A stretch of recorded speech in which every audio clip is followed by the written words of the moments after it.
Қайырлы күн достар. Бүгін алгебра 9 сынып Әбілқасымов баспасы бойынша қайталанбайтын терулер, комбинаториканың негізгі формулалары тақырыбы бойынша А деңгейлі есептерді шығаратын боламыз. Біздің есептерге мән беретін болсақ, біздің есептеріміз 9-да 1, 9-да 2 және 9-да 3 есептер. Алғашқы есебіміз 9-да 1 есеп. 9-да 1 есепте есеп теңдер деп 4 есеп берілген, яғни алғашқысы с 5-тен 4 дегеніміз, ол формулаға еске түсіріп жіберейік. Бізде с n-нан k, ол дегеніміз n факториал бөлінген k факториал, k факториал көбейтілген n минус k факториал. Яғни қарайтын болсақ, 5 деген ол бізде n, 4 дегеніміз k-ға тең, 5 факториал бөлінген 4 факториал, көбейтілген 5 факториал, азайтылған 4, 5 азайтылған 4 факториал. Бізде қарайтын болсақ, 5 факториалдың ішінде 4 факториал кіргендіктен 4 факториал көбейтілген 5 деп жаза аламыз. Сонда бізде есептің жауабы тең болады 5-ке. 4 факториал мен 4 факториал қысқарады да, сонда 5-ті 1-ге бөлгенде бізде 5 шығады. С 5-тен 3 дегеніміз, яғни 5 факториалдың 3 факториалға қатынасы көбейтілген 5 азайтылған 3 факториал. Ол дегеніміз 3 факториал көбейтілген 4 көбейтілген 5. Мұнда 3 факториал мен 3 факториал қысқарады. 2 мен 4 қысқартқан кезде мұнда 2 қалады. 2-ні 5-ке көбейткенде 10. Үшіншісі с 6-дан 3, яғни формула бойынша 6 факториал бөлінген 3 факториал көбейтілген 6 азайтылған 3 факториал. Мұнда 3 факториал мен 3 факториал жойылады да, мұнда 2-ке 3-кіні көбейткенде 6, яғни 6 мен жойып жібереміз. Сонда 4-ке 5-ті көбейткенде бізде шығады 20. Келесі 9-да 1 есептің 4-шісі с 11-ден 9. 11 факториал бөлінген 9 факториал көбейтілген 11 азайтылған 9 факториал. Бұл дегеніміз 9 факториал көбейтілген 10 көбейтілген 11 деп жаза аламыз. Сонда 9 факториал мен 9 факториал жойылады. 2 факториал мен 2 мен 10-ды қысқартқанда мұнда 5 қалады. Сонда есептің жауабы 55. Бізде келесі 9-да 2 есеп. Мұнда 9-да 2 есепте 3 есеп берілген. Алғашқысы 5 қаламның екеуін және 3 қарындаштың екеуін таңдау тәсілінің санын табыңдар дейді. Жалпы қарайтын болсақ, 5-тен 2 дегеніміз ол бізде с 5-тен 2 көбейтілген с 3-тен 2 болып жазылады. 5 факториал бөлінген 2 факториал көбейтілген 5 азайтылған 2. Ал с 3-тен 2 дегеніміз 3 факториал бөлінген 2 факториал, жақшаның ішінде 3 азайтылған 2 факториалға тең. Бізде мұнда 3 факториал мен 3 факториал жойылады. Және 2 факториал дегеніміз ол 2 көбейтілген 1, 2 мен 4 қысқартқанда бізде мұнда 2 қалады. Сонда 10 көбейтілген 3 болады. Неге 3? Себебі мұнда 2 факториал мен 2 факториал жойылады, ал 3-ті 1-ге бөлгенде 3-ге тең. 10-ды 3-ке көбейткенде бізде тең болады 30-ға. Келесі екіншісі 10 раушангүлдің 3-еуін, 7 қалампырдың 4-еуін таңдау тәсілінің санын табыңдар дейді. Яғни с 10-нан 3 көбейтілген с 7-тен 4. С 10-нан 3 дегеніміз ол бізде 10 факториал бөлінген 3 факториал. Достар, 3 факториал және 10 азайтылған 3-тің факториалы көбейтілген 7 факториал бөлінген 4 факториал көбейтілген 7 азайтылған 4-тің факториалы. Бізде мұнда 7 факториал мен 7 факториал қысқарады. 2 мен 8-ді қысқартамыз, мұнда 4 қалады. Және 9 мен 3-ті қысқартамыз, мұнда 3 қалады. Ал мұнда 4 факториал мен 4 факториал жойылады. Және 2 мен 3 жойылады. 2-ке 3 көбейткенде 6 және 6 жойылады.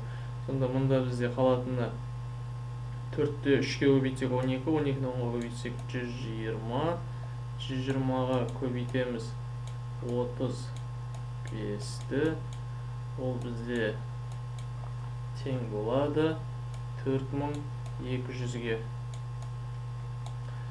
Және үшіншісі 20 ер баланың екеуін және 21 қыз баланың екеуін таңдау тәсілінің санын табыңдар дейді. Яғни с 20-дан 2 көбейтілген с 21-ден 2. Бunda формула боюнча коётун болсок, 20 факториал бөлүнгөн 2 факториал көбөйтүлгөн 20 азайтылган 2 факториал көбөйтүлгөн 21 факториал бөлүнгөн 2 факториал және көбөйтүлгөн 21 азайтылган 2 факториал. Бunda 18 факториал менен 18 факториал жоюлады. Мында 2 мен 20-ны кыскартабыз, сонда мында 10 калады. 10ды 19-га көбөйтөтүн болсок, бизде 190-га тең. Оны көбөйтөбүз. Мында 19 факториал менен 19 факториал кыскарат. 2 мен 20-ны кыскартабыз, сонда 10. Мында бизде 21-ге 10-ды көбөйткенде чыгады 210 тең болот. Biz 190'ga 210'da көбейткенде bizde çıkardı 39.900.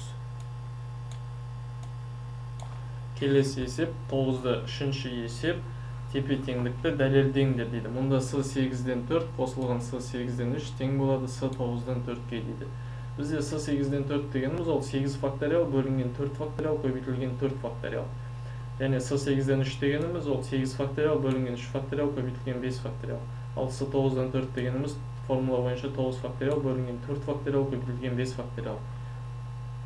Жалпы есепті шығаратын болсақ, мұнда 8 факториалды 4 факториалын қалдыратын болсақ, 4 факториал мен 4 факториал қысқарады, 5, 6, 7, 8 деген сандар бар. Және оны 4 факториалға бөлген кезде бізде 70 шығады.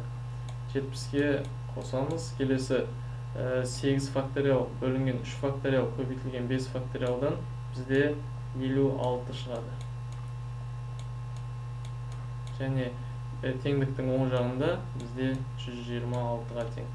Яғни 70-ке 56-ны қосқан кезде бізде 126, және теңдіктің оң жағы да 126-ға тең. Сонда біздің бірінші есебіміз дәлелденді. Келесі екінші есеп с 8-ден 4 қосылған с 8-ден 3 қосылған с 9-дан 5 ол тең болады с 10-нан 5-ке.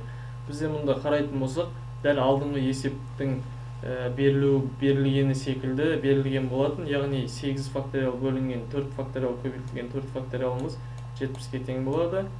Және оған қосамыз 8 факториал бөлінген 3 факториал көбейту 5 факториал дегеніміз 56-ға тең. Оны қосамыз 9 факториал бөлінген 5 факториал көбейтілген 4 факториал дегеніміз 126-ға тең. Ал бізде теңдіктің оң жағында 10 факториал бөлінген 5 факториал көбейтілген 5 факториал дегеніміз 252-ге тең. Сол жағымызды 70-ті 56-ны және 120-ны қосатын болсақ, бізде 252-ге тең. Оң жағымызда 252-ге тең. Сонда екінші есепте тепе-теңдік дәлелденді. Келесі үшінші есеп бізде с 6-дан 0 қосылған с 6-дан 1, с 6-дан 2 қосылған с 6-дан 3 қосылған с 6-дан 4. Дәл осылай с 6-дан 6-ға дейін. Сонда бізде 64 шығатынын дәлелдеуіміз керек. Мен мұнда әрқайсысын жекелеп есептедім. С 6-дан 0 дегеніміз ол бізде 1-ге тең. С 6-дан 1 дегеніміз ол бізде 6-ға тең. Және с 6-дан 2 дегеніміз 15-ке тең. Ал с 6-дан 3 дегеніміз ол бізде 20-ға тең. Яғни 1 қосылған 6 қосылған 15 қосылған 20-ны және де қосамыз. С 6-дан 4 дегеніміз 15-ке тең. С 6-дан 5 дегеніміз 6-ға тең. Және с 6-дан 6 дегеніміз ол 1-ге тең. Қосамыз 15-ті, қосамыз 6-ны және де қосамыз 1-ді. Тең болады.